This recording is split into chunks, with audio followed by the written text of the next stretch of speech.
Dr. Wanek's been on before. She was on at year one, and she is my Woojin San provider, my Lithison, or however you say that word. Yeah, Lithison, yes.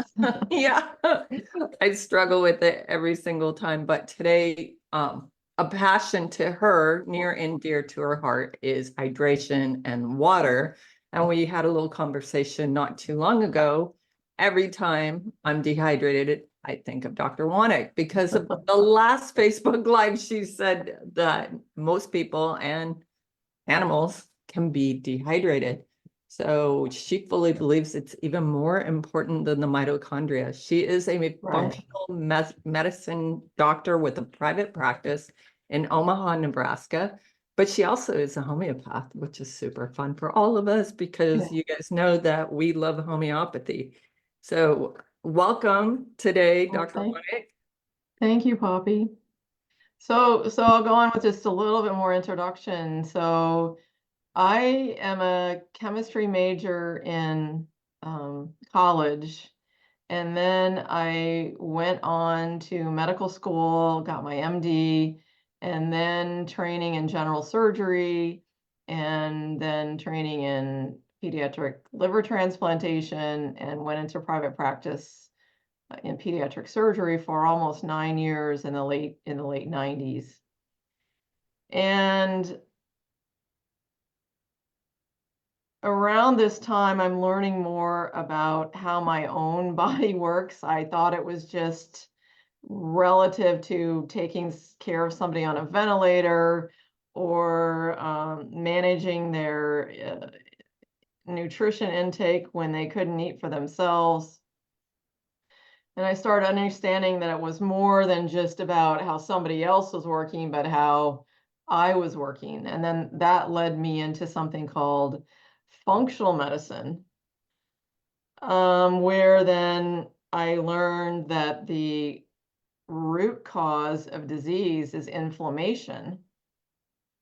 But then I kind of kept asking the question to myself, well, what causes inflammation? And that question has never really been answered, in my opinion, by the Institute of Functional Medicine. If anybody on the call is familiar with that, it's their special training. It's out of Gig Harbor, Washington. But ultimately, inflammation has never been explained. And then I moved on into, with the help of a Chinese medicine practitioner colleague who introduced me to Dr. Faust and Wujinsan and Lithicin, which means rock medicine. So I kind of got into this whole new world of cellular function and cellular anatomy, and then on into an introduction to homeopathy. Actually, it was probably in 2008 when the homeopathic practitioner I learned from was talking about cell function, and that was sort of new to me. No one was really talking about the function of the cell. And then through, and Janice, you may be familiar with this, through studying old proceedings from homeopathic literature. I mean, they met in scientific session probably since the death of Dr. Hahnemann in mid 1800s.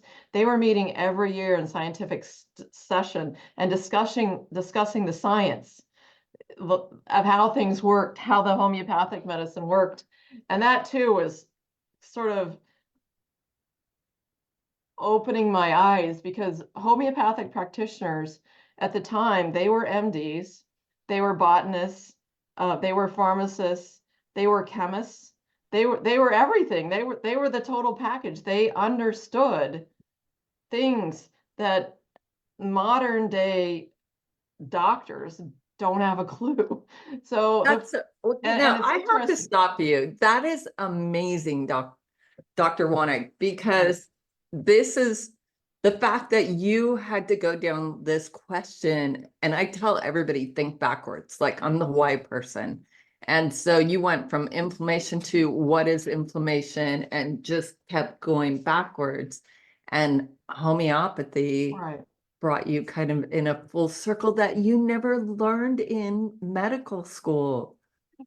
Right. It wasn't anything I learned in medical school. In fact, one of these proceedings talked about what happens in the process of what's called either trituration, which is taking a solid substance and breaking it up into a powder, which then can be put into water, alcohol, and then made into a dilution, but then succussed. And then what is happening is actually a change in the state of matter from a solid state of matter to a liquid state, which is an ionized form of matter. And then that ionization and further succussion, what that does, it changes the liquid state of matter into a gaseous state of matter. So as an example, sodium chloride is a salt. We all know what that looks like. It's a white crystal that we use to cook our food or sprinkle on food or whatever it is. But it behaves different in solution when it's now separated. The sodium and chlorine are separated because of the presence in water, and it's now what's called an ionized solution capable of conducting electricity.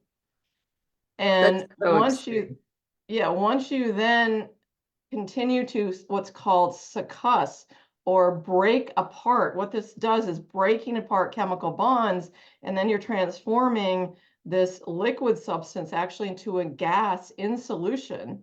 And as you proceed with the succussion, and Janice, since you're on the call, I've talked to other homeopaths about this, and it boggles my mind that this understanding isn't present for the most part. That what happens now, you've taken a starting substance which is a huge, what's called supramolecular structure, and you're reducing it to atoms. It doesn't have anything to do with Avogadro's number and nothing being present there I is something present there. tell everyone it's nanoparticle medicine. That Henneman it's stumbled more than on. nanoparticles. It's actually atoms that have been reconfigured into the plasma state. What is the plasma state of matter? It's pluses and minuses. It's protons floating in a sea of electrons, and it's the language of the cell and its function. And the reason homeopathic medicine works is because it's interfacing with the human body or the horse body or the dog body or whatever it is to affect the vital force that has been, I'll say, clouded over or become dissonant by heavy energy, the heavy energy of food. So the human body, the organic bodies are homeopaths. What they're doing is taking solid food, liquid food, and changing the states of matter from solid to liquid to gas to plasma. The eye is a plasma TV. The body runs plasma. So when a person is taking homeopathic medicine, then they're taking in what I call a signature, a plasma signature of whatever was in the starting substance. So we know by the provings that the starting substance has a specific configuration of different chemicals. And as you take it through dilution and succussion, you are breaking all of those substances up into atoms, which now have a signature, an electrical signature. And then that interfaces what the homeopaths were saying a long time ago, is that the cell actually runs from the center.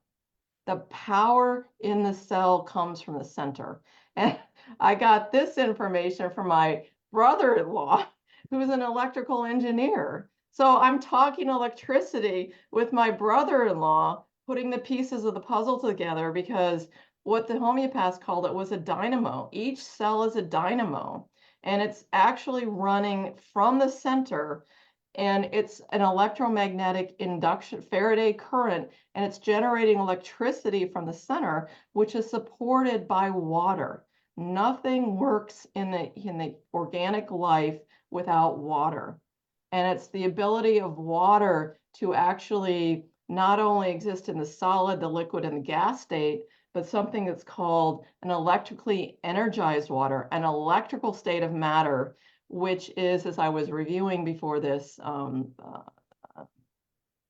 conversation, it's a very powerful state of matter. It's implosive. It's implosive energy. It doesn't spark and burn. And so how the human body works, if we put this all together, is in organic life on planet Earth, we are dependent on the sun. It's the sun's energy that hits the pigments, especially melanin, and you would know this, Poppy, because of your work in iridology. Melanin pigments in the eye, in the locus ceruleus, in the skin. It's the pigments in our body that convert light energy into chemical energy that is then stored in water. It's water that's the powerhouse of the cell. It's water that supports the dynamo in the center. It's water that's running the turbines of the mitochondria. Because what the did I send you that little GIF that I found or not? No, but Okay, I definitely think of water because we've talked about it before. My image is like it's the power plant. It's what makes everything circulate and flow and function, but also ignite. Is that true? Ignite, is that what you're saying? Like kind of stimulate the cell and have like a chemical reaction in that So regard. it's water that, yes, is running the turbines, which are the enzymes that are that are driving the chemical reactions that allow tissue growth and repair and tissue renewal. We wouldn't be sitting here having this conversation if we didn't have inside of us this process. We're actually renewing what's called our biomass, our bones, our heart, our lungs, our brain, our kidneys. So it's it's water that actually releases the chemical energy, the stored energy in a chemical bond that is the energy that is then driving the repair of the system. So it more or less, yes, it's water that's a powerhouse of the cell. What the mitochondria does, because food itself is very inefficient. We get about, it depends. If we're eating nuts, for instance, we get about 10% of the energy that we've consumed from a nut into our system. If we're eating protein, we get about 30% of the energy that's in those chemical bonds. Food is a very, very inefficient and ineffective form of energy, but it does supply the carbon, the hydrogen, the oxygen, the nitrogen, and the sulfur, the 5 basic elements that the cells need to restructure and repair. But because it's so inefficient and it creates so much heat, so now we're getting to the cause. But what is the cause of inflammation? It's burning calories. It's burning food. Inflammation is burning calories. So if we can reduce the need for food, then we have reduced inflammation. But to get back to your question, so it's it's water that is going into the mitochondria, flowing into the mitochondria, running the turbine on which ATPase synthase puts a high energy phosphorus bond. Phosphorus is an element that's very hot. It goes on the end of a match: white phosphorus, yellow phosphorus, and red phosphorus. It provides more energy, more chemical energy than chemical energy for food. So we've evolved over time that mitochondria comes from a bacterial cell, and they were more efficient, bacterial more efficient in harnessing the power of phosphorus versus the really inefficient power of food. So what the ATP synthase does is put phosphorus onto adenine diphosphate, and now we've got a high energy chemical bond, but that energy is only released if water breaks it apart to release the energy. It's water that's running the human body. Nothing happens without water. And it's water that's sustaining and supporting the electromagnetic induction current that is self-sustaining and self-cleaning and self-healing. It's the implosive forces of the system that are No, important. I'm gonna jump in here. Okay. When I was chronically ill, I actually went to Egypt, got a parasite, schistosoma up my sinus into my brain. And it took me like 2 to 3 years to get well. But I distinctly had this supernatural experience where I believe I heard the Lord and he said, "You were born in fluids, you will heal in fluids." And so I just started taking baths and drinking tons and tons of fluid, and I got well. Right. And 250,000 people a year die from this. And so I know I could always drink more water, but you also made a comment that even when people drink enough, they are still not getting hydrated to the cellular level. Correct, because the water that we are drinking is processed. Water that works the best in the system is a water that has speed, and that speed is given naturally because water has a unique ability to store energy. That's why, ultimately, water is storing the energy from the sun that then is converted into chemical energy that runs the system. So water has a unique capacity to store energy, but when it goes through multiple stages of filtration, when it goes underground through twists and turns to end up in somebody's tap, when it goes through, I call it electrocution, for alkaline water, when water is processed. What are your thoughts on alkaline water? I hate it. No. I think No. it's the biggest scam. Right. It is. It you. is unnatural. And what is happening is that electricity is being used to separate the minerals between two electric plates. It's not the minerals, it's the water. It's the hydrogen and the oxygen in a dance. The hottest gas is hydrogen, the coldest gas is oxygen. And the way that we can run is it's because there's a constant dance between oxygen and hydrogen connecting and disconnecting and running the system to create the heat, but also radiate that heat. So I no, never knew this. yeah. This is all new to Alkaline me. water is unnatural. It's electrocuted water, and that is water that's out, just like RO water or chlorinated water. Now, it's not that we don't need water processing, just like, the schistosomiasis, the parasites, the plagues that ran through killing millions of people in Europe in the 16, 17, 1800s. Those deaths were eradicated with the discovery of chlorine by Wilhelm Scheele in, I always forget, it was 1760 or something like that. But it also, in the processing, slows down the speed of water. So it's really a twofold thing. If water doesn't have the speed, it doesn't have the ability to get into the cell. So it's And almost sluggish. I'm So sorry. a sluggish. It almost sounds sluggish because I've always thought of water, like fresh running water never goes stagnant.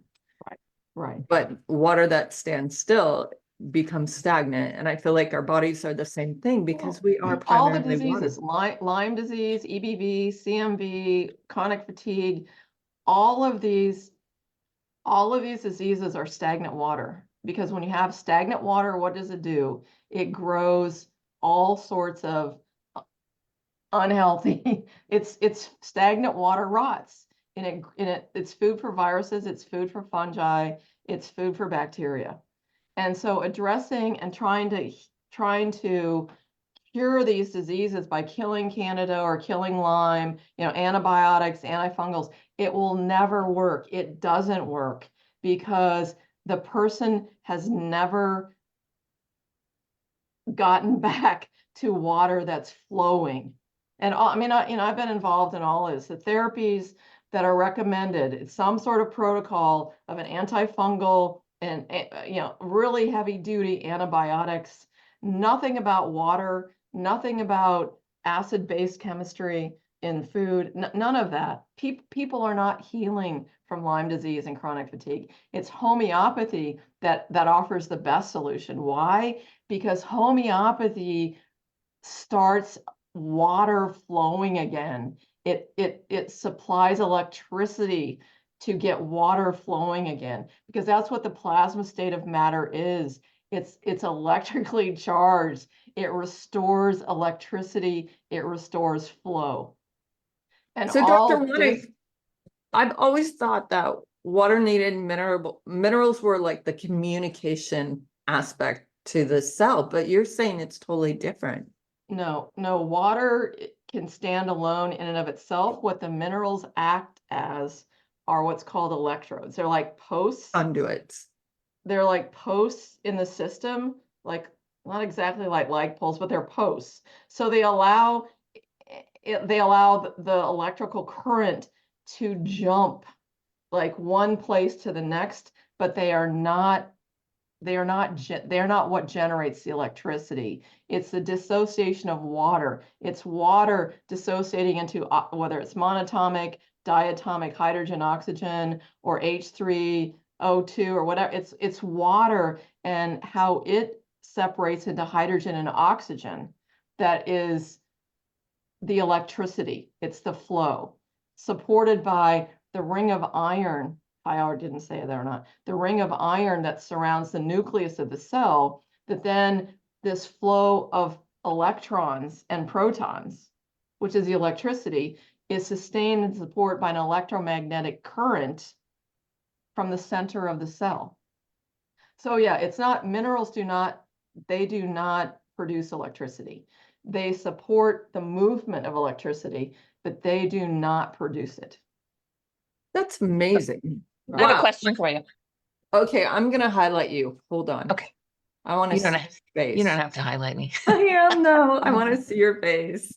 So there's a spring near me. It's about 2 hours away that I haven't been able to get there in about a year, but it's the water that I used to use to do a cleanse every once in a while. It's an underground spring that it was Indian, it was sacred Indian land. There was a tree that was hit by lightning. Mhm. And the water came up through the tree, and the people built a structure around that, and the water's constantly flowing. And there's a healing pool that's again constantly flowing, and you can buy water there. And the pH is I think 7.8 most of the time when they measure it. Is that a good thing for me to Yes, do? that's a good thing. That's what be called artisanal well. Yes. Because it has gone through the lower aquifers and it's coming up without pumping. Yes. And it's Right. enhanced actually by the lightning that struck the tree. It was enhanced. It's electrically enhanced water. It's exactly what Very I'm cool. talking about. Where is this? I never heard of it. In Linfield, Massachusetts. Oh, really? Interesting. It's called, you can look it up either under Pocahontas Springs or Boston Clearwater. There's been a fight for it over between the town that it's in and the company that owns it, because the company wants to protect its sacredness and the town wants to use it for town water. I see. Yeah, I'll definitely check that out. Hmm. But yeah, it's very important that water has speed because it's the speed that's the force. And if there isn't speed, there isn't force, and the water that a person drinks basically flushes through them. I mean, I have people tell, over the years, people have told me this all the time. I'm drinking water all the time, but all I do is pee. And well, that's because the water, if the kidneys are working, you just can't have an overload of water in your blood. So the water, the kidney is going to just filter it all out. But if the energy is added back to water, which the lightning strike will do, Or you can simply add a vortex force, and there are many different ways to do that. Simply stirring water, probably not as effective as putting water under pressure through, there's special pipes that you can put on your plumbing that will vortex the water. I mean, that's what I have in my house. Even though I live in an apartment, I have a vortex attachment. I put all my water through a spiraling piece of metal, and I drink vortex water. I didn't connect until I just was reading from another electrical engineer who's developed this a machine that will electrically enhance water. That water in this state of matter is implosive. It's actually cool. It's not heat energy. And it's interesting. I kind of intuited this many years ago, but I never had anyone actually write it, say, oh yeah, somebody else knows that kind of thing. That's amazing. So that's part of the issue here, is that especially with homeopathy, the reason that homeopathy fell out of favor. I mean, there were over 500,000 homeopaths, MDs practicing this art in the mid 1800s. And then the microscope came along, and penicillin was a bit later, but the microscope came along, and a person could look, oh yeah, I see all these things in there, and oh yeah, we can do this vinegar thing, and we can kill these bacteria. So there was a way to prove, how something happened, versus the real Prüfung, the German Prüfung is a person taking a medicine and they're writing down their symptoms. The true homeopathic medicine is what will create a dis-ease in a person who's healthy, can be used to heal the person who has that disease. And the provings we have today, the double-blinded randomized placebo-controlled trials, they're not provings at all. They're just mathematical statistics. So anyway, getting back to so the homeopaths could not prove how what they were doing worked. This was way before we had chromatographs, before we had Raman lasers. They just observed because they had been out in the forest, gathering the leaves and the mushrooms, and they were making their own medicines. They knew, because they were the true scientists. They were the ones who discovered oxygen and chlorine and carbon and hydrogen, and they knew from the spectral analysis which element was which, and they knew basic chemistry. But along comes John D. Rockefeller with a lot of money, and he hires this guy to do, his name was Abraham Flexner, to start certifying medical education, because the people who were the Dr. Quinn medicine women type people, and as a surgeon, that's something I knew for a long time, that if you were trained as a surgeon back in the late 1800s, early 1900s, you worked with a surgeon until that surgeon said you're ready to go out on your own. It could be 5 years, it could be 15 years, it could be 20 years, and that whole time you're working for room and board. You can barely support yourself. And at the same time, these doctors who were going through all this training were looking next door at the homeopaths, having all these patients flooding in.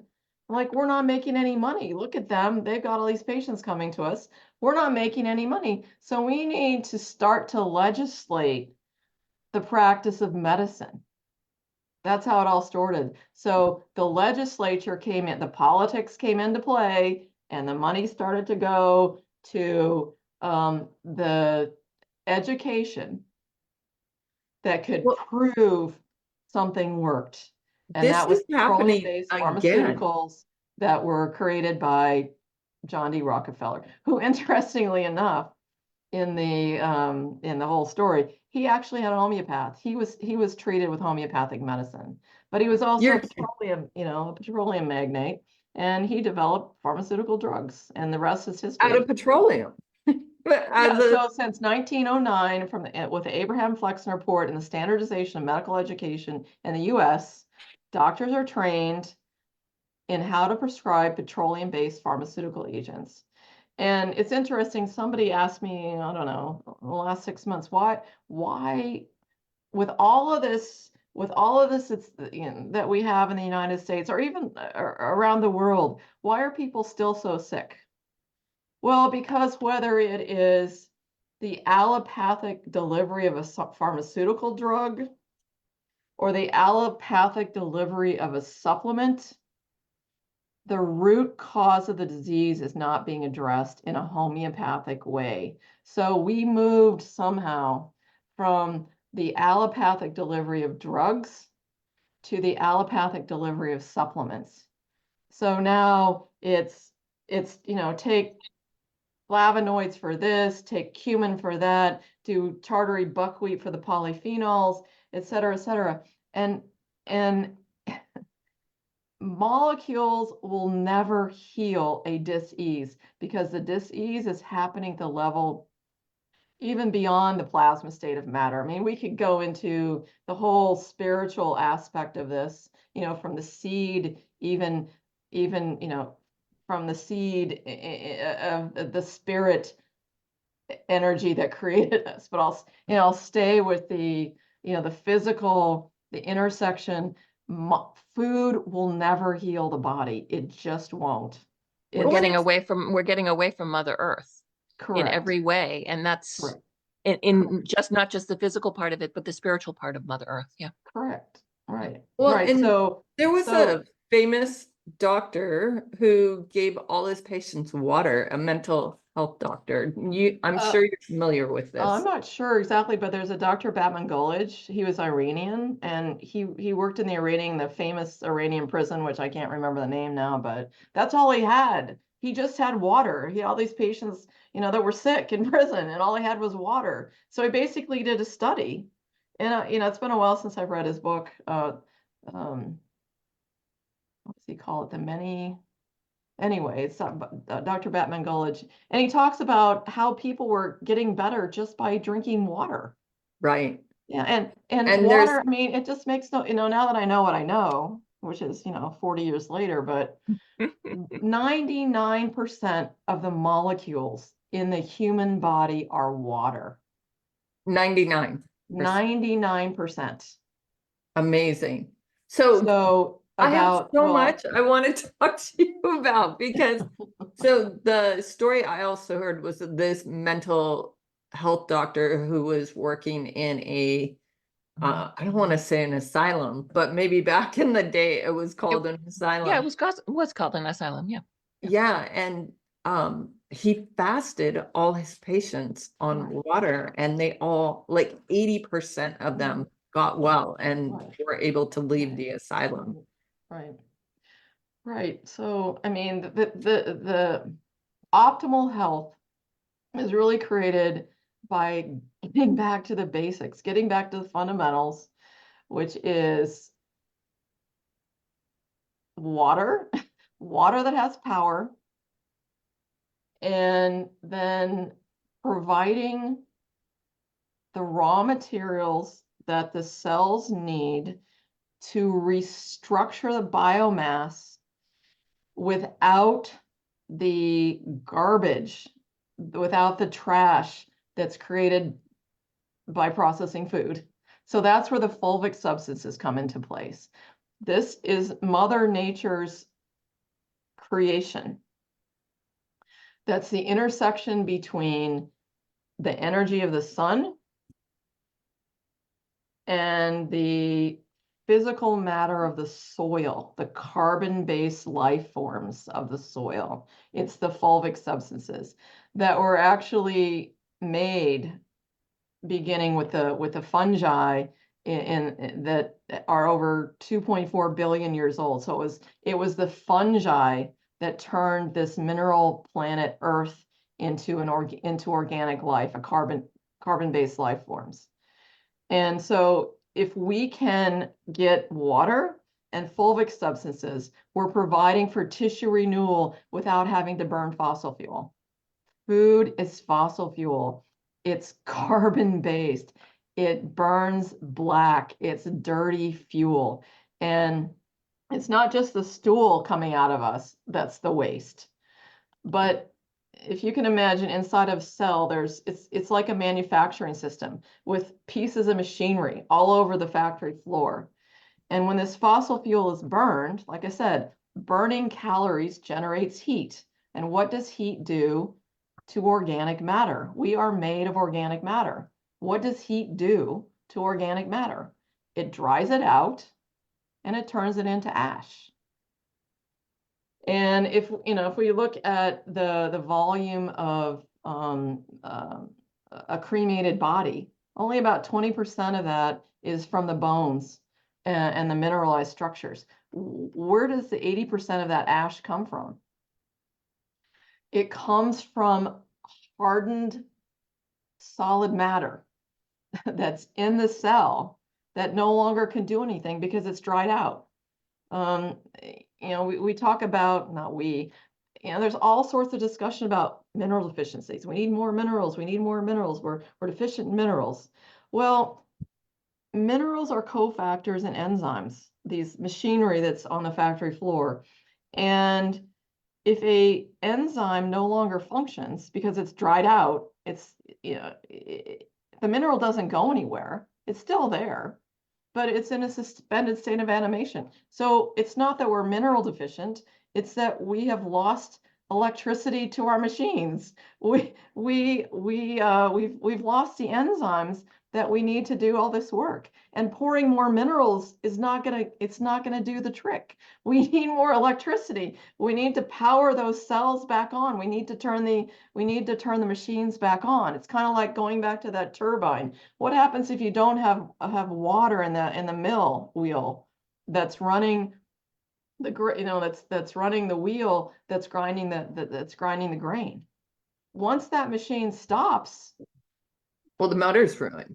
yeah, exactly. Yeah, if you keep Even running if you maybe things on a started up 10 dry, minutes, exactly, yeah. and that's what's happening. If you don't have water running these turbines, that turbine stops working, and it seizes up. It loses its electricity, and getting it started again may not happen until that cell dies, and you've got a new one created.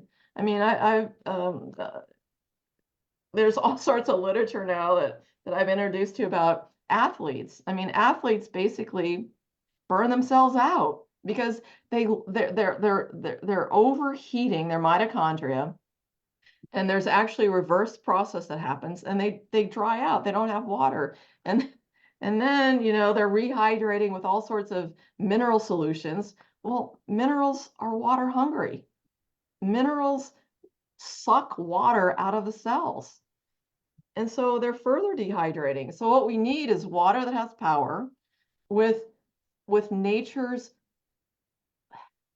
I don't like to use this term electrolytes, but because electrolytes means more than minerals, but with nature's electricity, and that's the fulvic substances. So we're back to water and fulvic substances. No matter what, we're getting back to a foundation.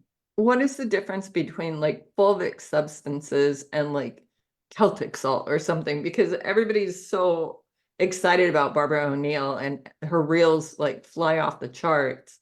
And she talks about Celtic salt and all these other like compositions of mineral, but healthy water and fulvic acid, what makes it tick? Okay, so it's a little bit, I'm glad you asked that question because it challenges me to be able to explain it. So as I was saying before, minerals are not electricity. And we're taking in, whether it's Celtic salt, Himalayan salt, you're getting minerals that are in the form of salts. And just like in a water cell battery in your car, what is that doing in a system that's running electricity that also has sodium chloride, sodium as an ion, or chlorine as an element, or potassium or magnesium? Electricity creates literally salts. Salts form at electrodes, and they're corrosive. And those salts will stop a battery from running. So that's ultimately what happens. All these salts that people are putting into their body are corrosive. They contribute to the plaque, the amyloid plaque that forms in the arterial cell walls or the joints or wherever plaque forms, and they are corrosive. When a person is using fulvic substances, it's not only coming in with minerals in a organic form, which means not as a salt. Let me give you a And so, Dr. Wanek, while you're doing that, there's also this big fad about I've got my hydrogen. science experiment here. Okay, I don't know if and you'll there's be able to also see this it. big fad about hydrogen water. Okay, what do you have there? Okay, this is fulvic acid. It's clear. And it looks like urine. It looks like urine. Now, I'm probably gonna have to do something about my background here because It's so pretty too. can you see? I had to blur Pull it. it back towards your face.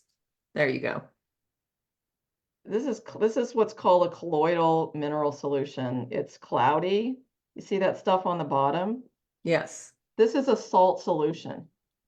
Can you see how the stuff on the sides there? You see Yeah. these rings? Yeah. And my well water is really dense in like calcium, and it clogs all my appliances. Yeah, so this stuff, the minerals that people are taking is basically salt solutions that's corroding the body. This is fulvic. Do you see any salt on you see No, anything in the bottom of it?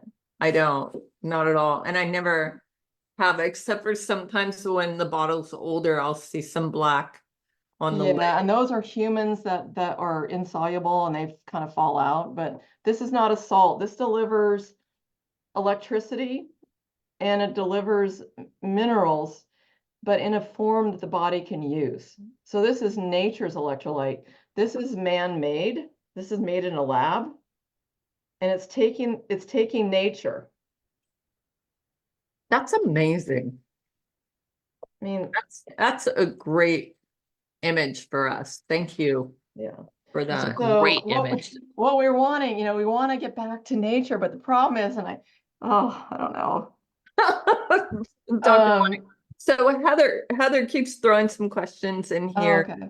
So Heather's saying fulvic acid is soil microbiome. Is that how you consider it? No. Okay. No. And I That's also what know that Zach Bush, sells his right, own right. product, which he claims is fulvic and humic acid, but Yeah, I have had well, clients. I guess this is ion. Oh, This is a that's colloidal ion? mineral product. Oh, Oh, I'm not- laughing. Oh my wow. gosh. That's so funny because I have had clients feed ion and to their pets, and I always ask them, do you see a difference? And every single client says, no, actually, I haven't seen a difference feeding ion. And I'm like, don't feed ion, get off of that. No, it's again, it's a bit difficult to explain, but it's not the microbiome. It is what the fungi in the soil make that electrifies the soil. It's organic. It's 800 different functional groups that electrify the soil, that put electricity in the soil, that allows the nutrients from the soil to then flow from the inorganic soil. The inorganic minerals become organic, the amino acids become organic, the sugars, and so it's a flow. It establishes electrical flow from the soil to the plant, to the animal that eats the plant. So fulvic acids are the chemical structures that are the interface between inorganic life, inorganic life. And because it supports electricity, it supports every single function in the body.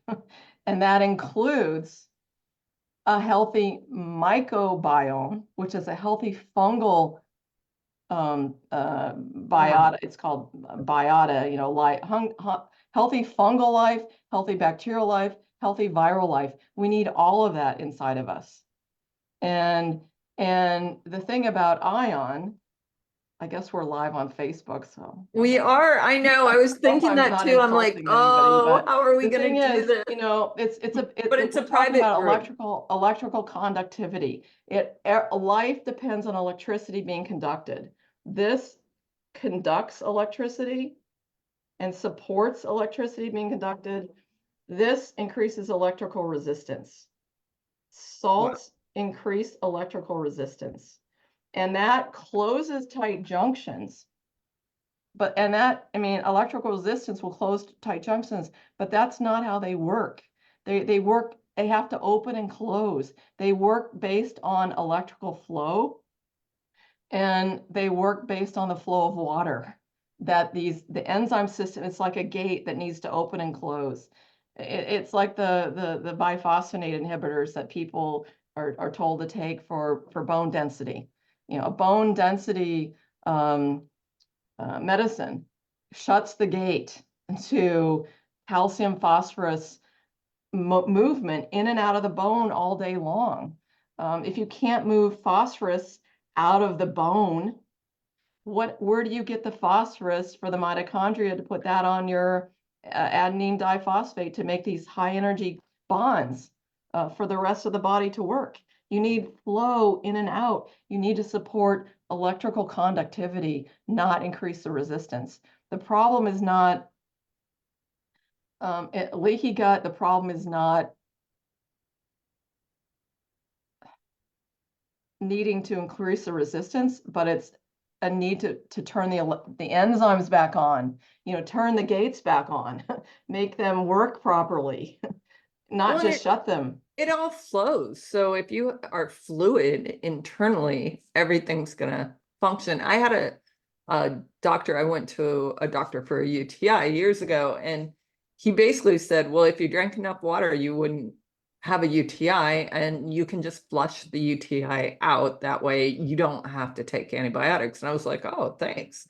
And he was absolutely right. Just increase and Right. flush, and the bacteria can't adhere. Right, because flow of water is driving this whole thing. It's driving the intelligence of the entire system.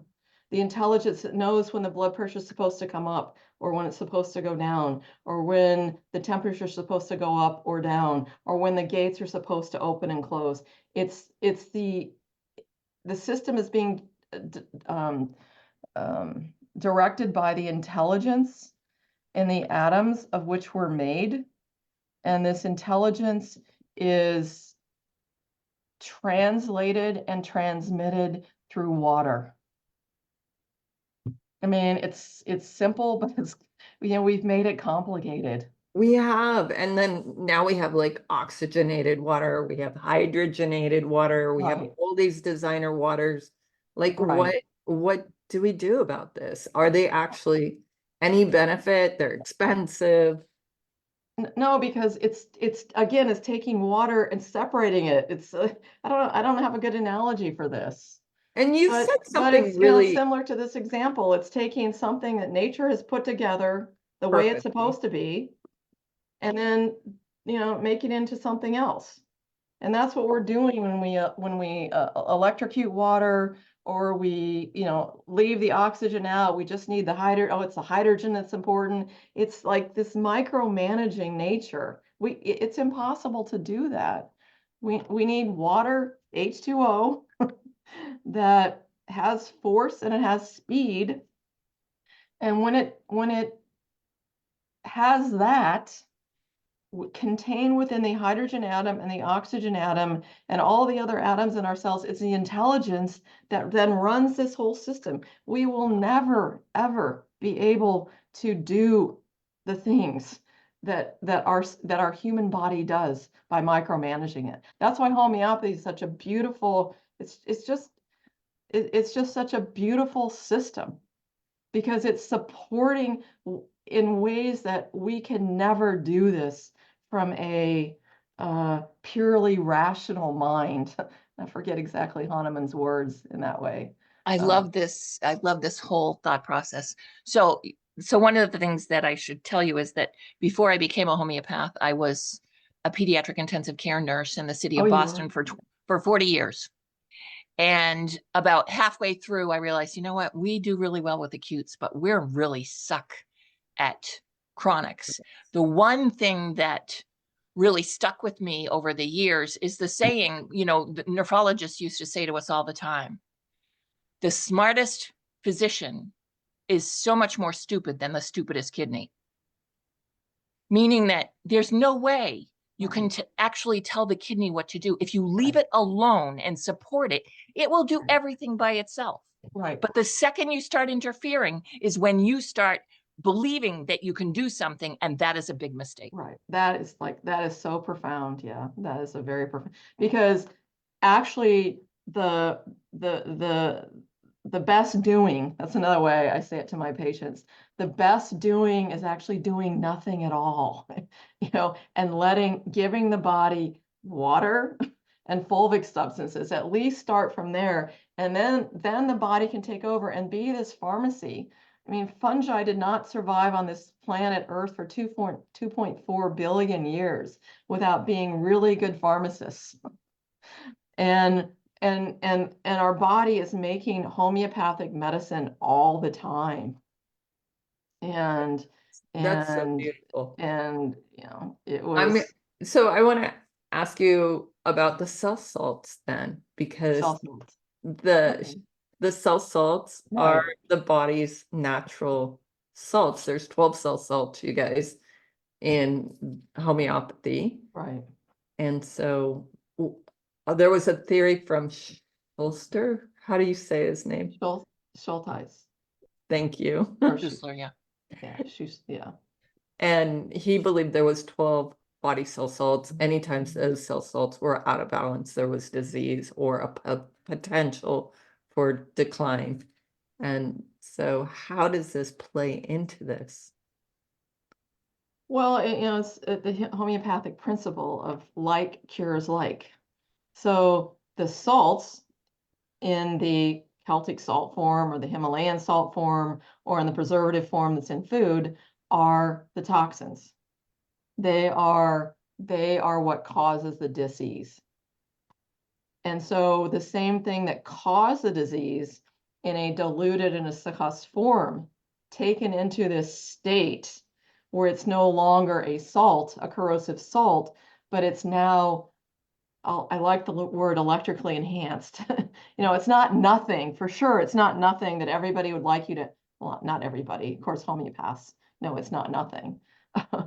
But of course, you know, it is something, and it's operating in a transformed state of matter to then address the issue that happened in the first place. And basically what salts do, they form solid particles in the body. And when you have something that is acting in the same way, it actually will dissolve the salts. That's what it's a chemical principle, but if you re-engineer the way it happened in the first place, you can dissolve the salt. So that's how tissue salts are acting. They're It's like acting, a lot of people however, think, sorry, sorry. A lot of people think that when you take a homeopathic cell salt, you're actually taking a supplement that is a cell salt. And actually what it is, it's a homeopathic remedy that helps the body to balance the way the salts are used in the body. And correct. people don't get that. Well, and I Correct, think the because, internet yeah, has because it myth- isn't understood how homeopathic medicine is actually prepared and how it's working. I mean, that's why we can't really necessarily tell people what we're giving them when we give them a homeopathic medicine, because they would be aghast when you say you were giving them, and I won't even mention arsenic. it, you know. Snake venom and arsenic. Yeah. Yeah. Yeah, absolutely. but they don't have a problem, taking cisplatinum and, whatever chemotherapeutic agents. Oh, true. So true. Yeah, so the cell salts, however, um, are acting at a lower potency than other homeopathic preparations. So there's various different levels of power that these medicines have. And I like to think of the medicines as like light bulbs in a way. I mean, not in a way, that's what it is. It's light. And it's light in a physically transformed form. It's the best way I can say it.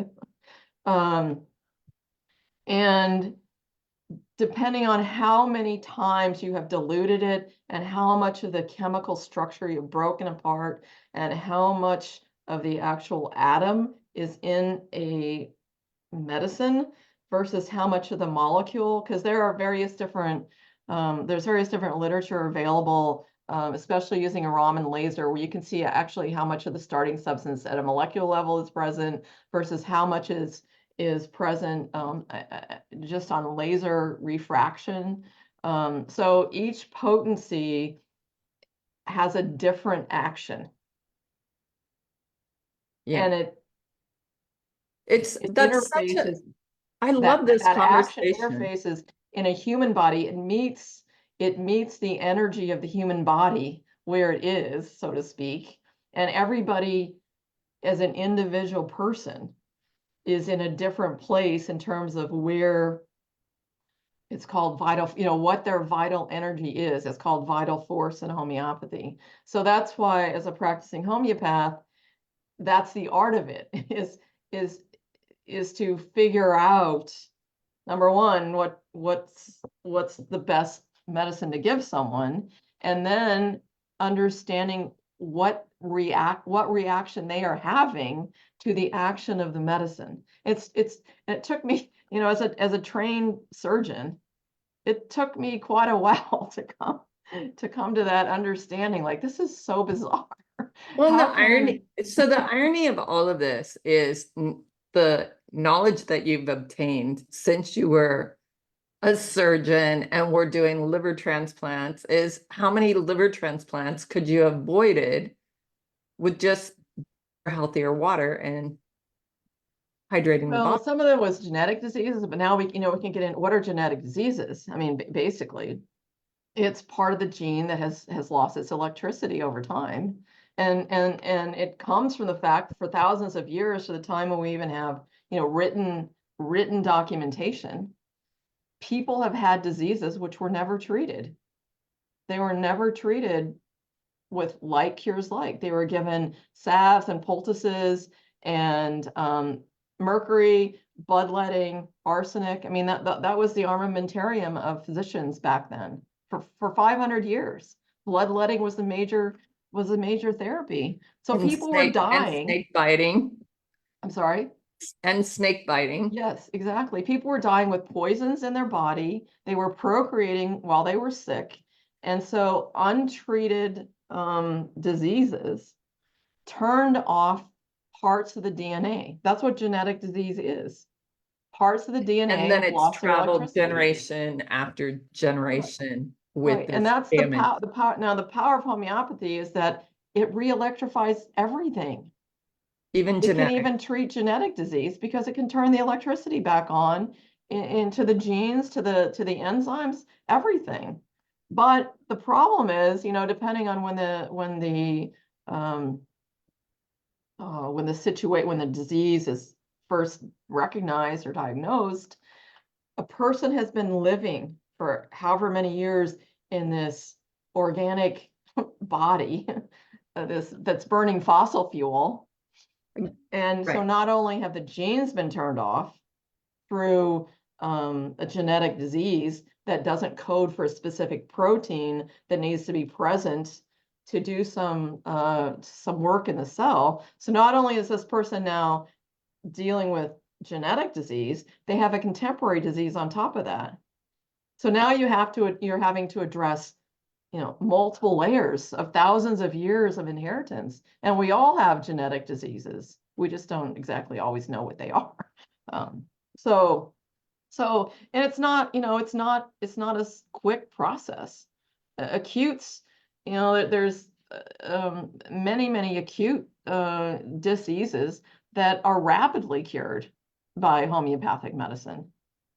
But the chronic diseases, it's a slow, like I said, you have to meet the patient, the person, at the level at which they're at. And you can only give them the energy, you can only turn the light on as much as they can handle. And a lot of people, there's in Western medicine for sure, because people have learned for so long that if you're sick, you have a drug deficiency. And now if you're sick, you have a supplement deficiency. And if you're sick, you have an electricity deficiency, you have an energy deficiency, you have a water deficiency.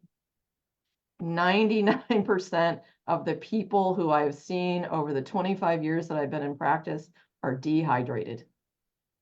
So dis-ease is, first of all, an energy deficiency, then a water deficiency, a depletion of fulvic substances, and then layered on dryness, hardening.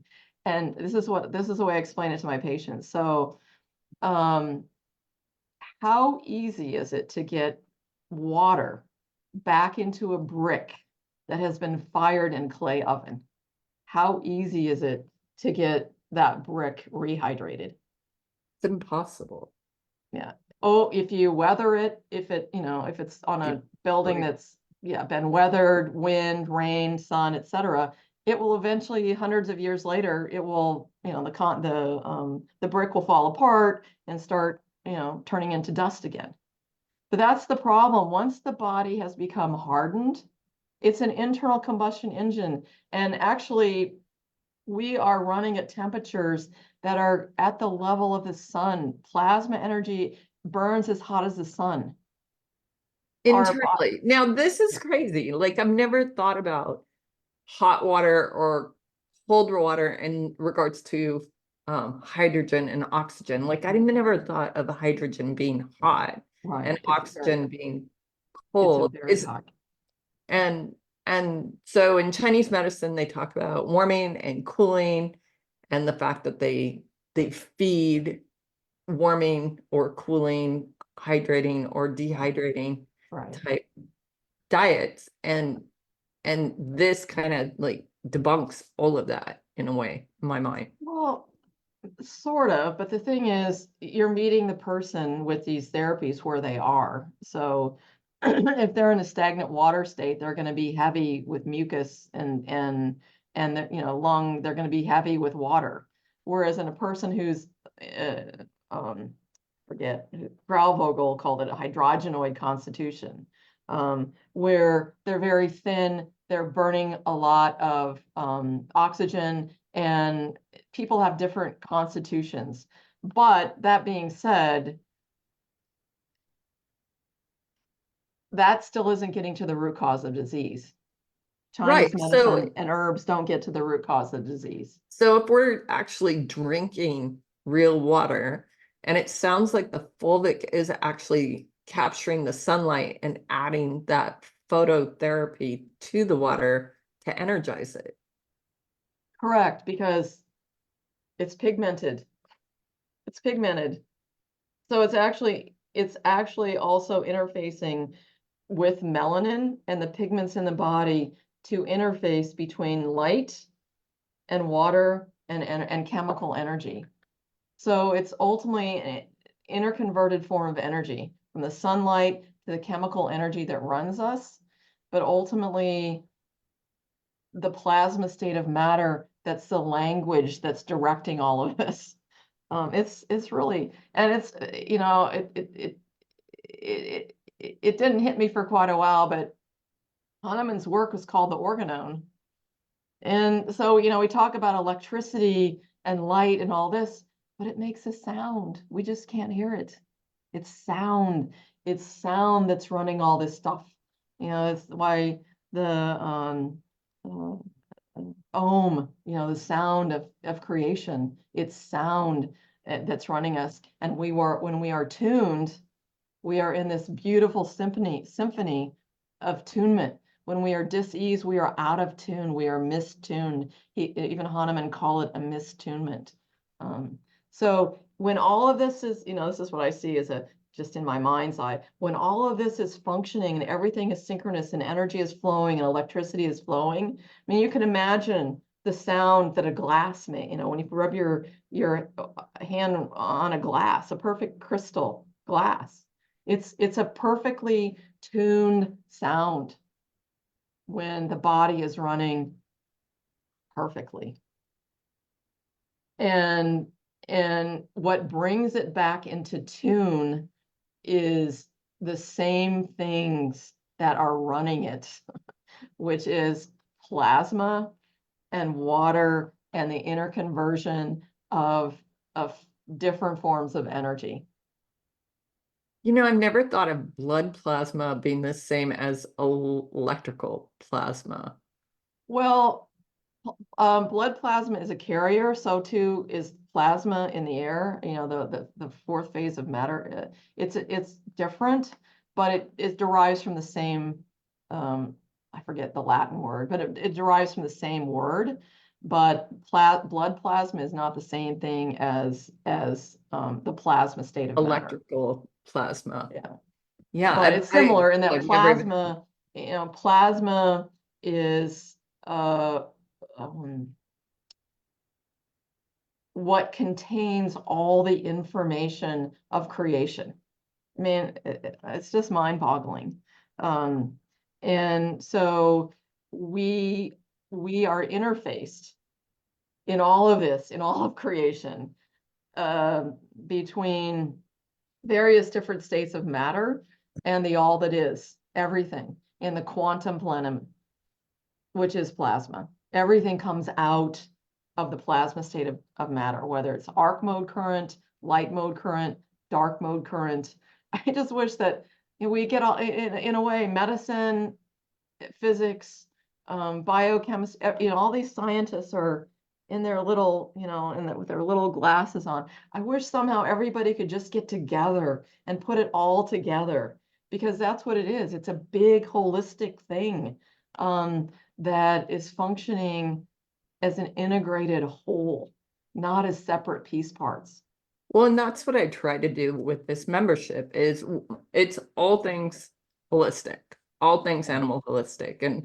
And we, you know, had a mineral expert the other day who's doing some great things for flea and tick repellent and actually using powdered minerals topically for arthritis, things like that. And it's very, very fascinating. And then you add this fluidity, water, energetic factor plus the photon therapy or phototherapy, but photons and photo all mean light, right? Yeah. The photon is energy, but that energy, for it to work in the human body, has to be converted into chemical energy in water. It works. It won't work on a dry joint, for instance. Only if that joint has water. Phototherapy works because it's that light energy is converted into chemical energy in water. It's beautiful. Wow. It's like you said, it's simple, but yet complex. Right. And Right, because somehow, I guess this is just the way life, it's all become fragmented. I see this like kaleidoscope, you know, when you turn the kaleidoscope and you see all the different fragments of all all the different pictures and colors and all that. but People it get says, so excited about the advancements, they forgot the basics. Right, And it's all exactly. about going back to the core and the basics and the purity of how we started out. Exactly. well, and the terrifying thing, you guys, is Well, the fact that our medical system might be turned over to the World Health Organization and be controlled right. as a whole. And the government's trying to pull homeopathy off the shelves, but we will always have water, whether it's clean water or energetic water, like this vortex thing that you were talking about. I've seen people have these water stimulating mechanisms with crystals in it and stuff like Right. that. Is that part of that? That's one way to do it, but that to me is not, it's more complicated than simply passing the water through a tube that does what nature does, and it's adding speed to the water molecules. Ultimately, that's what we want. We want speed. And yes, you know, Emoto's work with language and words and talking to water, you know, water will take on sound. It takes on sound Right. energy. It takes on thought energy. But again, it depends on the force of that energy.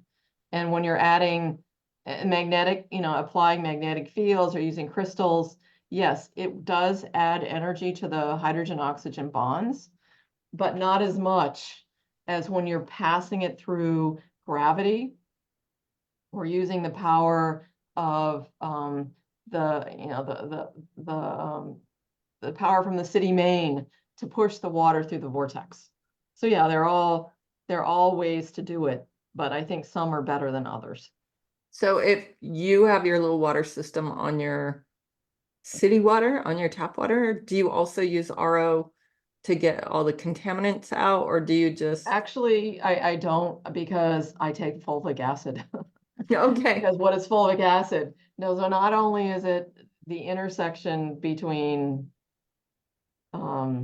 inorganic and organic life, between soil and plants and animals, it also is a chelating agent, and it binds petrochemicals.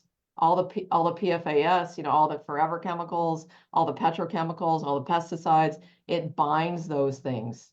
It supports the system to do what it's designed to do. It will induce enzymes. And that's, you know, it's another hard explanation, but actually new pieces of machinery will be formed because of the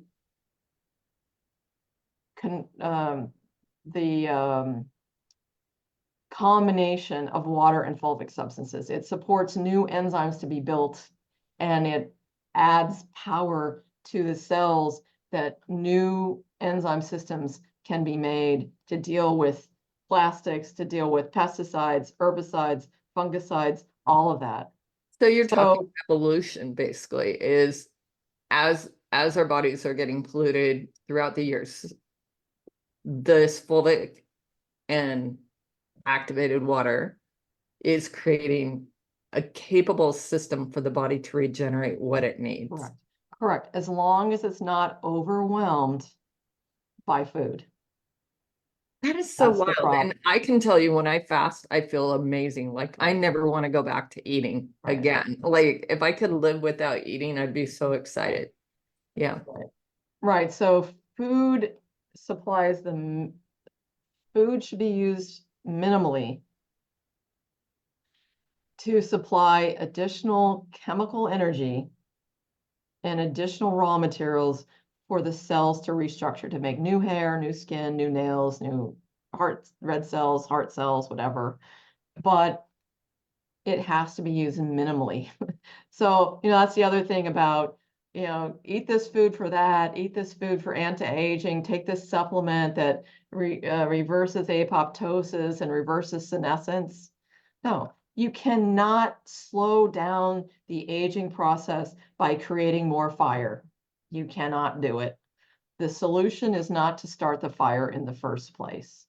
And Wow. that's why food has to be minimized. When you're drinking water that's got power, and when you're drinking fulvic substances, the need for food is decreased. And that's how you do it. It's not about dieting. That's not about, you know, paleo this, carnivore that. No, it's about reducing the intake. That's where longevity is. It's not in a supplement. And you can't also buy an immune system in a pill.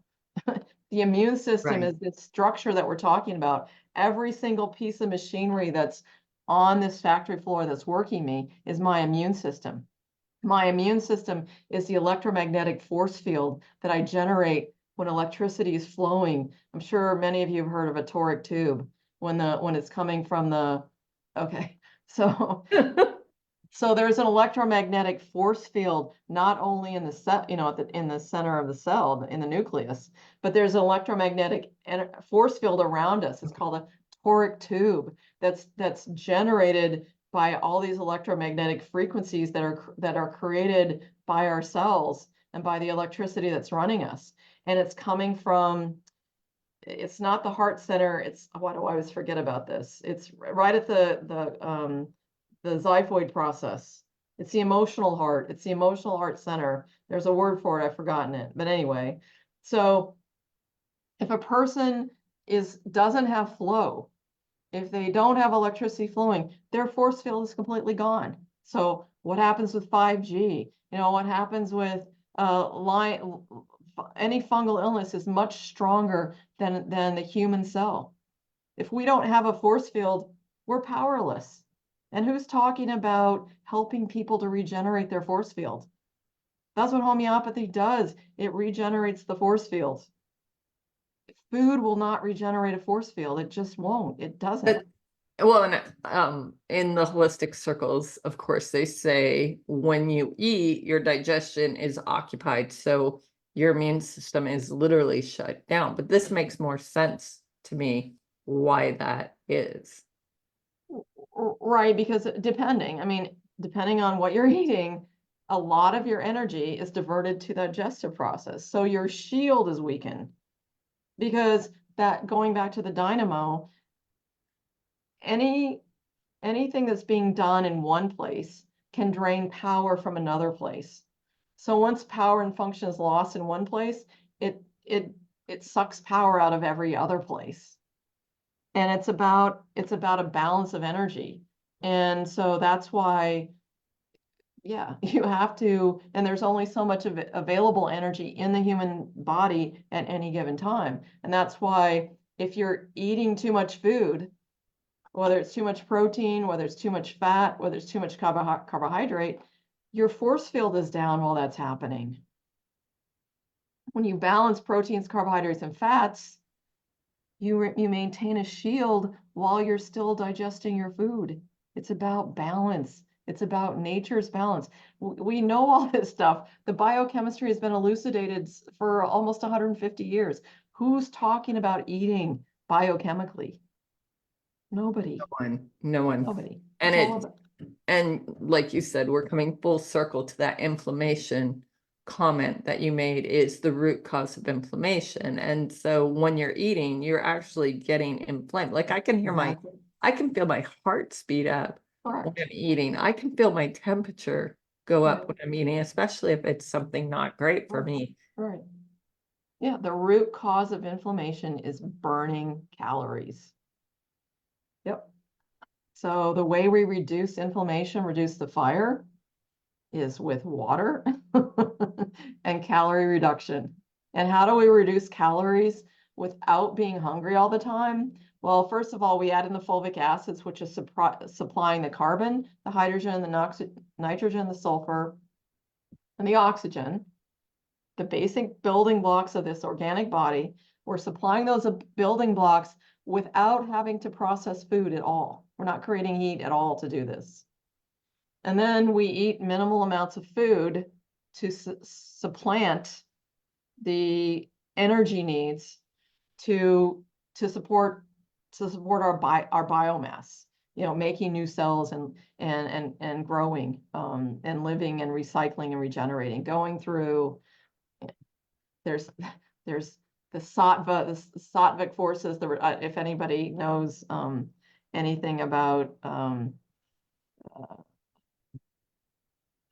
talking on the name, but the Bhagavad Gita, the Hindu, the Sattvic, the Rajasic, and the Tamasic forces, they're replicated in all different, in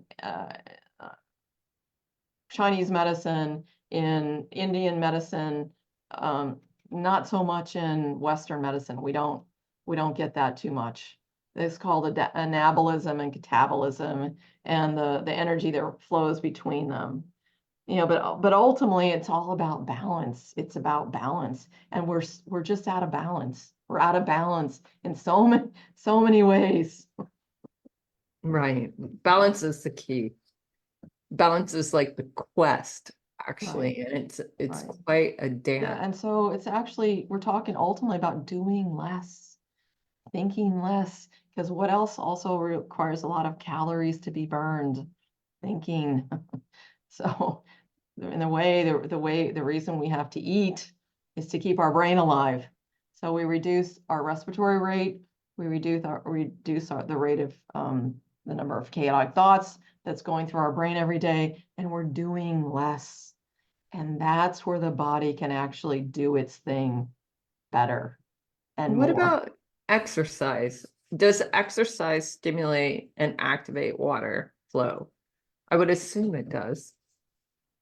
Exercise, yes, because yes, it is because it's stimulating flow, not exercise that's increasing the burn in the mitochondria, but moderate exercise at a brisk pace where you're actually increasing the size of the breath so that you're able to then get rid of the carbon dioxide, the waste product of metabolism. So exercise that's training the body to be stronger in its work as the bellows, because the bellows is part of this whether it's stoking the fire or getting rid of the waste. You know, the exercise, yes, is helping flow, and it's helping this cycle of maintaining synchronous flow of everything everywhere all at once all the time. So It's with our when flow stops, it's when there's a stoppage of electricity. What happens in an organic system? And electricity stops, it comes up against a blockage, one of those salt blockages, or an amyloid plaque that's a complex of proteins, carbohydrates, starches. When electricity bumps up against a blockage, it sparks. Literally, you can't feel it necessarily. I mean, sometimes people feel it as stitches. It's described in the homeopathic literature quite extensively. Stitches, which is more or less the sense of when electricity blocks up against something. And when that happens, there's literally a spark, and that area is dried out. And it's acupuncture can put a needle in that meridian to release the electricity. So at least there's not this continued drawing and further destruction of that specific area in the meridian system. So that's why acupuncture It almost has, sounds like an exhaustion of the system. yeah, I mean, yeah, because flow has stopped. When flow stops, water stops flowing, water becomes stagnant, and the body becomes dry. And the And body doesn't work when it's dry. right. So when it comes to our animals, like my dog does not drink. I got him from off a Facebook ad or a post, and when I got him home, I like kept putting out bowls of water. He wouldn't drink. I was like, oh, it's just the taste of the water, and I had to like throw treats in there to get him to drink. I'm still doing this 3 years later. And I called the previous owner. I'm like, do you know your dog doesn't drink? And they were like, really? I'm all, when was the last time you saw your dog actually go to the water bowl and drink? And they're like, he drinks the pool. He drinks in the pool. Yeah. So I'm like, oh, come Yeah, on. try the vortex water. Try vortex water. Talk to us about this. Yeah, so I have many patients who over the years have gotten the water plumbing fixture. And even without me asking, they say, yeah, I gave this to my dog or my cat, and I experimented with it, and they went straight to the vortex water. The animal knows. It's the human. Is there a handheld version? I've seen some people use like a handheld. Yeah, there's handheld versions. That's a funnel. One's a funnel, and you can pour the water through that. You can put one on a shower, so you're getting the vortex water through a shower head, or you can put it on your kitchen faucet, so you're getting it through your, to cook your food with. or you can actually put it on your whole house. And because I Yeah. have well water, do I need that? Because my water's circulating from the ground? You still need it in the well water because it's not activated, it's not coming from the aquifer, and it's having to be pumped still into your house. You're right. So you still need the vortexing system to add the vortex energy, the vortex flow to the water in your house. And Yeah. and so what are your favorite systems on this? So you mentioned there's like whole house, there's everything under the sun, but what do you own? Well, for people who are, it depends on what a person knows and their sensibility, but I would recommend at least starting with a vortex shower attachment and having an experience. What does it feel like to shower with water that's been vortexed? And then if they have an RO system under their sink, then I would recommend that they get a portable unit, a funnel unit, or any kind of unit they can take that RO water or the multi-stage filtration water and put that and vortex the water after it's been RO'd or multi-stage filtered. There are countertop, they're called Mayu swirls. They're countertop units that will add through an impeller in the water and a magnetic thing and a base unit. It will vortex the water that's been after it's been treated in some way. So what I recommend is that people, whatever water they feel comfortable drinking, just vortex the water before you drink it. So And I boil my water a lot because I know like the well water has some bacteria and sediment right, and stuff right. in it. Is boiling it because it's like bouncing, is that ruining the water or is that enhancing the water? It's not ruining water, but it's chaotic. It's adding chaotic energy in the form of heat. Okay. So paradoxically, when the steam, when it steams, it loses its energy. So even water that's been boiled has lost its force, it's lost its speed. So boiling water is fine, but just add the vortex force back to it after you have treated it. And we can actually even just stimulate it with like a blender or something like that, right? Well, a blender, I used to recommend that, but it's very chaotic. If you've ever, watched Okay. actually what sometimes if you have a really low speed blender, you can just get the tornado action in it, but it ends up being pretty chaotic. You could try just with a plastic spoon, not metal, because unless you have distilled water, then if you put a metal spoon in, it's going to interface with the minerals in there. You could just take a plastic spoon and stir it vigorously for a couple minutes, and then you have vortex water. You've added, I use tons of metal containers like Yeti cups and things like that. So I shouldn't be using those. well, no, you can store the water, but I'm saying if you're going to vortex the water, don't use a metal spoon because the metal will interface with the minerals that are in the water and makes it chaotic again. So you take plastic to stir and to add the vortex force the way you're stirring, with the stirring action.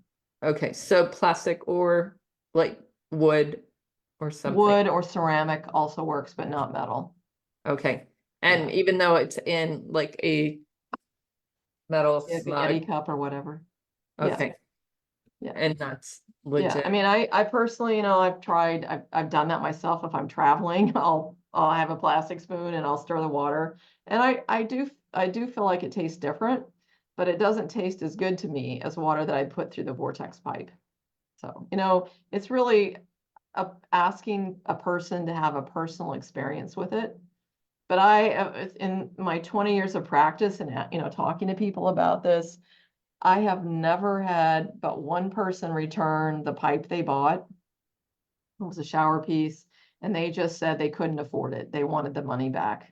It was something they couldn't afford. But I have never had anybody return the vortex piece. I had in a medical building I built, I had a 2-inch pipe installed actually in the incoming water into the building. And I had people coming, my patients would come to get water from the building. Instead That's of going to Whole Foods to get the water, they would come to my building to get the vortex water. That's awesome. That's amazing. So I'm gonna try him on activated water. I do give him Woodginsan, or I kind of go through Woodginsan and then maybe Lecithin. So I actually base it off the irises, because the irises get kind of dark and dull. Right. And using the Lecithin, they brighten up so Mhm. much. It's amazing. And so I will Yeah. like detox with the Lecithin, but then also use the Woodginsan and for just a little more oomph and energetic aspect. Yeah, that's the perfect example. So you just described it, how they lighten up, they brighten up, because literally it's turning on the lights. It's supporting electricity in the body. And for a long time, I had this picture on my website. It's a picture of an optic nerve. And I always was aware of this red reflex that we would see. You take a picture and you get a red reflex from someone's pupil. But I looked at that and looked at that and looked at the optic nerve is yellow. It's actually bright yellow. But if you're dissecting a nerve in the operating room, or you are looking at it in anatomy class, it's kind of hard to describe it. It's kind of a dull khaki sort of looking creamy colored thing. It's not bright yellow. It's not. And the optic nerve is bright because it's a light. What's running the inside of us is light. We are light bodies. Like I said, we are burning as hot as the sun, literally. But because of thermodynamic neutrality, all that we feel is 98.6, which is a waste product of all this. So yes, literally, internally, we are the sun. We are a light. And that's why through many religious drawings and stuff, what do you see around the saints or religious Halos, people, yeah, or even people auras, halos. who do who aura, are reading auras. It's literally light. Light is running us, and light energy is converted to chemical energy with water. This wouldn't happen if there wasn't water. Very simple. It's so perfect. Heather's asking if you have artesian water after it's been stored, do you need to vortex it? Yes, you still need to vortex it. Yes. And if it hasn't been stored, do you still vortex it? You wouldn't have to, but I would say do an experiment and see what it tastes like. The artesian well water, or the artesian water versus adding the vortex energy to it. Fiji water, as an example, is something I try to get when I'm traveling. And I just don't think the Fiji water, which is coming from an artisanal source, I don't think it, and maybe it's just the bottling process. It doesn't taste to me as good as when I drink the vortex water that's coming out of my tap. So I'd say just have an experiment, but no, technically the artesian water that is fresh doesn't have to be vortexed. And then Shay's saying she uses a analemma, A what? ANALEMMA water wand to stir her drinking water for her and her dogs and the plants. And she does believe it changes the taste, but wanting to get a whole house vortex system. So that's cool. Do you Yeah, sell? so it's a similar, I never heard of the Ganolemma thing, but yeah, it's a similar adding the vortex energy to the water, yes. Do you sell these units? Yes, if on the website manalifelab.com, MANALIFELAB.com, I have a page, a vortex water page, and then yes, I sell the units on the website. Okay, great. Yeah, we've never talked about this. This is No, the it's first I've heard of this. right. Dr. Wanek, you've been holding out on me. We don't get to talk very often, Poppy. We It's always don't. like trading voice messages. It's true. It's true. So monolife.com. Is that monolifelab.com. okay? Yeah, the link didn't pop up when I typed it in. Monolifelab, MANALIFELAB.com. I just want to thank you. I have to go. It's getting too late here and my brain is Yeah, it's nice meeting you, Janice. getting My fried. brain. I just want to thank you. My heart is full at the end of this conversation. It just makes me feel so good that there are people like you out there who understand the complexities of what we call conventional medicine and can get back to the basics and understand that that is really so important. And I hope to God that your word spreads and that you have, some colleagues that respect you so much for what you do. I so appreciate it. Well, thank you so much. That means a lot to me. I was also thinking the same thing as Zach Bush has such a huge platform and everybody respects him so much and nobody knows you. And how do we get you in the limelight? Or do you want the Well, limelight? Well, I oh think yeah, I mean, I- that's definitely something that I would really like. I think it's for Cool. me, I Okay. feel like the message that I know is important to get out to Yes, people. absolutely. Absolutely. And I'm building a new website. I'm actually working with a marketing campaign that hopefully gets me some more traffic. I've got Dr. Faust and I have done some YouTube videos. So, I know Zach Bush, I've listened to several of his videos. I'm not sure how he ultimately got started, how this all came to be, but I know he concentrates on the microbiome and the communication system, but Right. it's just so much more than that. It's just so much more than that. And it He's gets learning. complicated in the chemistry, but if we just think about simplify, and once you even, for instance, homeopathic medicines, when you try to measure it and try to measure its response in a lab or in a chromatograph, you're not really measuring it at all. I forget if it's Candace Pert or there's another doctor who talks a lot, but once you measure a substance, you're not really seeing it. You're not seeing it in its totality. So once you try to take something out of its natural state, um, you don't really know it. You know it because you have experienced it. And that's why I love what Dr. Hahnemann, he used these words, Wissen, which is book knowledge and facts and all this kind of stuff. And then he used Kennen. Kennen is a German word for what you know. You know what the color blue is because you can see it with your eyes. Or maybe if you're Helen Keller, you can feel it. You feel it with your hands or you can hear it. So it's the Kennen and then moving to the Ein Kennen, which is the true scientia, if you will. It's the true knowledge that's gained through wisdom and experience that then becomes the teacher. when I think on this planet, we're very linear and we're not considering the dynamics of the multidimensional aspect of energy within Correct. things. So yeah, it's very exciting. Dr. Wanek, we would love to get you out there more. If there's any way I can help you or help get the word out. Well, I'm happy to do things like this and other people, Yeah, other people hear and what I this say can and then they talk to other people and then that's how it happens.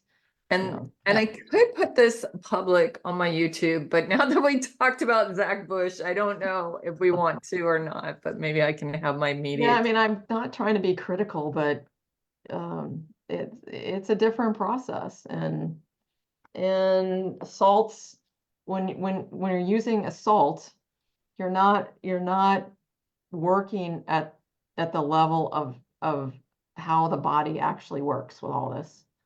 It's interesting. I did a presentation on salt for animals like a month ago, and I couldn't find any facts and figures on salt consumption. Like there was really ambiguous statements from like the National Research Council or your ag stuff. There wasn't Right. like 30 milligrams of salt per day or Right. anything like that for dogs, cats, or even horses. And I ran into one study on horses that actually said they saw no harm with 3 tablespoons of salt a day, and that was their recommendation. I was like, God, I've never fed that much salt to my horses. Right. Right. Right. So actually, see, the salt is coming in the feed. It's in the feed. It's locked in the structure of the feed, or it's actually locked in the structure of the water. It's coming in organically. So similar with the animals, adding salt to the water, putting salt in the water, or putting salt in the water, and part of it, I was just thinking about the salt licks for cows. A lot of farmers have these salt licks. Well, that comes from chemical farming or chemical agriculture, when the salts are actually being lost in their function. But yeah, the salts naturally come in the food. They're locked in the structure of the food, and it's a chemical thing. It's really not salt per se, but it's sodium and it's chlorine and it's calcium and it's magnesium and it's sulfur, and they're locked within the structure of the food itself. And then in the unlocking that the cells do as homeopaths, the dilution and the succussion and the breaking apart, then those salts, because of the intelligence, those elements are put to where they're supposed to be through electrical conductivity, through atomic conductivity. It's all happening through conductivity. And the intelligence of these atoms that know where they're supposed to be, because they're in constant communication with everything else that they're in communication with. So I'm going to say one more thing. I'm sure you're only wet dosing your homeopathic remedies then. I'm sure what?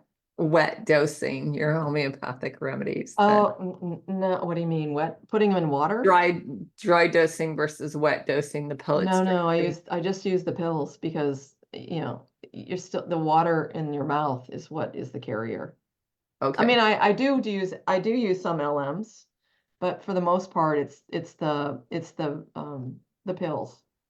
Okay, good. I It's feel the good about that, Latinus because I'm pills. like, she's gonna say only wet dose, and I'm like, No, because they're already hydrated. They're in the form, they're dropped onto these pellets. So the structure of water is already locked into them. And basically when they're put in the mouth and the saliva, the They're structure already doesn't starting. change. So no, Yeah. I would only use a wet dosing if I want to reduce the potency, Okay. by diluting it in water. I Unless use it for the that's- opposite effect. I use it because, as Hanneman said, you don't want to give the same dose twice.